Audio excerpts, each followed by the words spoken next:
ایک اور چیز آپ کو دوں گا، حدیث میں آتا ہے، اس حدیث مبارکہ کو ذرا غور سے سنیے گا، میں آپ کو اور تحفہ دے رہا ہوں، بڑا قیمتی تحفہ ہے۔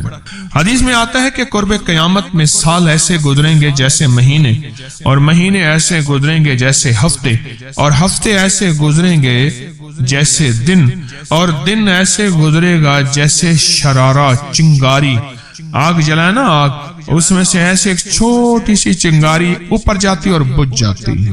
2018 آیا، پلکوں میں گزر گیا، 19 آیا اور ایک مہینہ بھی گزر گیا، اور باقی 11 مہینے رہ گئے، اور اس میں سے بھی چند دن اوپر ہو گئے۔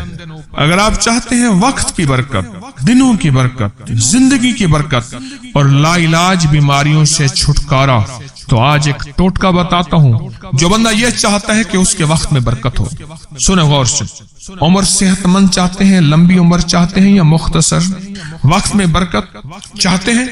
میں حیران ہوا، حضرت حکیم الامت رحمت اللہ علیہ کے ایک خلیفہ، ان کا مزاج تھا کہ جب خط ان کا مرید ان کو لکھتا تھا تو اسی خط کی بیک پہ مختصر سا جواب لکھ کے بھیج دیتے تھے۔ اب ذرا جواب سنیں، سوال کہ مرشد آپ کی دعاؤں سے، اللہ کی رحمت اور توجہ سے میں روزانہ 1.25 لاکھ دفعہ اس میں ذات کرتا ہوں، اللہ 1.25 لاکھ دفعہ نفی اسبات، 1.25 لاکھ دفعہ درود پاک، 1.25 لاکھ دفعہ استغفار، 10 پارے قرآن کے، 100 نفل، یہ معمولات۔ وہ پرائمری کے ٹیچر بھی تھے، مسجد میں 5 وقت کے امام بھی تھے، جمعہ بھی پڑھاتے تھے، مفتی تھے، لوگوں کو مسائل بھی بتاتے تھے، بال بچے بہت سارے تھے، ان کی روزی روزگار کے لیے محنت بھی کرتے تھے، اسکول میں وقت بھی دیتے تھے، اور یہ معمولات بھی کرتے تھے۔ ایک عقل انسانی تو نہیں مانتی کہ یہ کیا ہے، لیکن رب جس کے وقت میں برکت دے دے، اللہ کے لیے کون سی دیر ہے۔ ہم تو اپنے وقت میں برکتی چھنوا بیٹھے، ہمارے وقتوں میں برکتی ختم، ہماری زندگی میں برکتی ختم، ہمارے لمحوں اور ساعتوں میں برکتی ختم ہو گئے، ہم تو برکت چھنوا بیٹھے۔ جو شخص یہ چاہتا ہے کہ اس کی زندگی میں برکت، اس کے وقت میں برکت، اس کی صحت میں برکت، ہر وقت مریض ہے بیچارہ، ایک بیماری سے نکلا دوسری، دوسری سے نکلا تیسری، ایک روگ سے نکلا دوسری، دوسرے روگ سے نکلا تیسری، ہر پل کا روگی ہی روگی ہے۔ گھر میڈیکل سٹور بنا ہوا ہے، کبھی حکیم کی دوائیں، کبھی ڈاکٹر کی دوائیں، کبھی ادھر کی دوائیں۔ صحت مند زندگی چاہتے ہیں، لا علاج بیماریوں سے نجات چاہتے ہیں، وقت اور صحت میں برکت چاہتے ہیں، زندگی اور لمحوں میں برکت چاہتے ہیں، تو اپنی نماز کی پہلی رکعت میں علم نشرح، دوسری رکعت میں علم تری کیفا پڑھیں اور زندگی کا لطف اٹھائیں۔ نماز کی پہلی رکعت میں سورت علم نشرح اور نماز کی دوسری رکعت میں سورت علم تری کیفا فیل، یہ پڑھیں اور اللہ کی قدرت اور رحمت دیکھیں اور اللہ کا فضل اور کرم دیکھیں۔ اپنی نماز کی رکعتوں میں اگر آپ امام کے پیچھے ہیں پھر نہیں، اگر انفرادی کوئی نماز ہے، وہ سنت ہے، وہ خدا نہ خواستہ فرض قضا ہو گئے ہیں، جماعت چوک گئی ہے نہ چاہتے ہوئے، آپ کے کوئی بھی نماز ہے، سنتیں ہیں، آپ پہلی رکعت میں علم نشرح اور دوسری رکعت میں علم تری کیفا فیل یہ پڑھیں، برکتوں کے اللہ دروازے کھولتا ہے اور رزق کی برکت ہوتی ہے، انوکھی برکت ہوتی ہے۔ مجھے ایک صاحب کہنے لگے میرا 1 کروڑ ایسے بن جاتا ہے، پتہ نہیں چلتا، کروڑ ایسے بن جاتا ہے، میں سچ کہہ رہا ہوں، ایسے بن جاتا ہے، مجھے پتہ نہیں چلتا میں کہاں سے بن گیا۔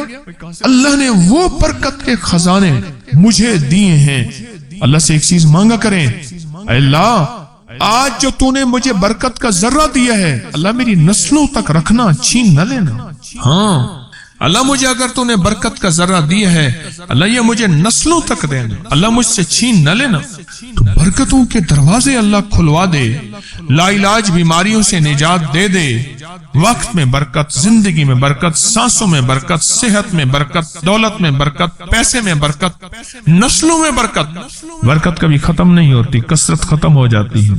کتی کتنے بچے دیتی ہے؟ 7، 10، 11۔ اور بکری کتنے بچے دیتی ہے؟ 1، کوئی 2۔ اللہ نے آنکھوں سے دکھایا ہے کہ بکری میں برکت ہے، اس کی وجہ یہ ہے کہ بکری میں حلال ہے اور برکت ہے، اور کتے میں کثرت ہے اور حرام ہے۔ اللہ کتوں کو ختم کر کے دکھاتا ہے، اللہ حلال کو بڑھا کے آنکھوں سے دکھاتا ہے۔ پہلی رکعت میں سورت علم نشرہ اور دوسری رکعت میں سورت فیل۔ کمال چیز ہے، رزق میں برکت اور صحت میں برکت۔ کتنے لوگ ہیں مجھے انہوں نے بتایا، انہوں نے جب سے پڑھنا شروع کیا لا علاج بیماریاں خود ہمیں چھوڑ گئیں، چھوڑ جاتی ہیں، ڈر جاتی ہیں۔ اس وظیفے میں اتنی طاقت، اتنی تاثیر اور اتنی قوت ہے۔ پہلی رکعت میں علم نشرہ اور دوسری رکعت میں علم تر کیف فیل۔ کیا کمال ہے اس میں، کیا تاثیر۔ معمول بنائیں گے اور اس سے ایک انوکھی روحانی کیفیت شروع ہوتی ہے۔ اگر میں اس کے واقعات بتانا شروع کر دوں، میرے پاس بے بہا واقعات ہیں۔ انوکھی روحانی کیفیت شروع ہوتی ہے، دل کی دنیا آباد ہوتی ہے، من کی دنیا آباد ہوتی ہے، جذبوں کی دنیا آباد ہوتی ہے اور زندگی شاد ہوتی ہے۔ انوکھی روحانی دنیا، انوکھا روحانی راز شروع ہوتا ہے، اور اس کے اندر اللہ پاک اس بندے کو اپنے خاصان خاص میں شامل کرتا ہے۔ اس بندے کو ایک تاثیر ملتی ہے اور ایک توجہ ملتی ہے۔ پھر ایک نہیں، میں نے کئی محدثین، اکابرین، علماء کی زندگیوں کے واقعات میں یہ بات پڑھی، سنی۔ کئی بوڑھے بزرگوں کی زندگی میں ملنے گیا تو میں نے ان سے کہا جی پہلی رکعت میں اگر علم نشرہ، دوسری رکعت میں علم تر کیف پڑھ لی جائے، اس کا کوئی فائدہ آپ کی نظر سے گزرا؟ ایک بہت پرانے عالم تھے، دارالعلوم کبیر والا سے فارغ تھے، پرانے بابا جی تھے، وہ مجھے ایک دفعہ ملے، مجھے عجیب بات کہی۔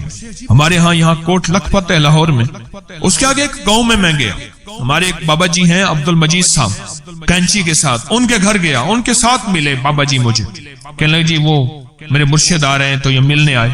پتا چلا تو میں نے یہ بات چھیڑ دی، میں نے کہا آپ کو کوئی آج تک کوئی اس کا فائدہ سنا؟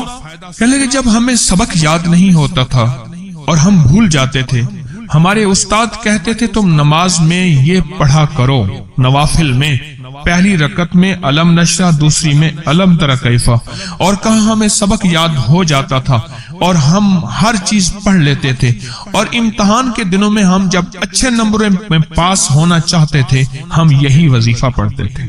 اچھے نمبروں میں ہم پاس اگر ہونا چاہتے تھے تو ہم یہی وظیفہ پڑھتے تھے کہ پہلی رکعت میں علم نشرہ اور دوسری رکعت میں علم تر کیف۔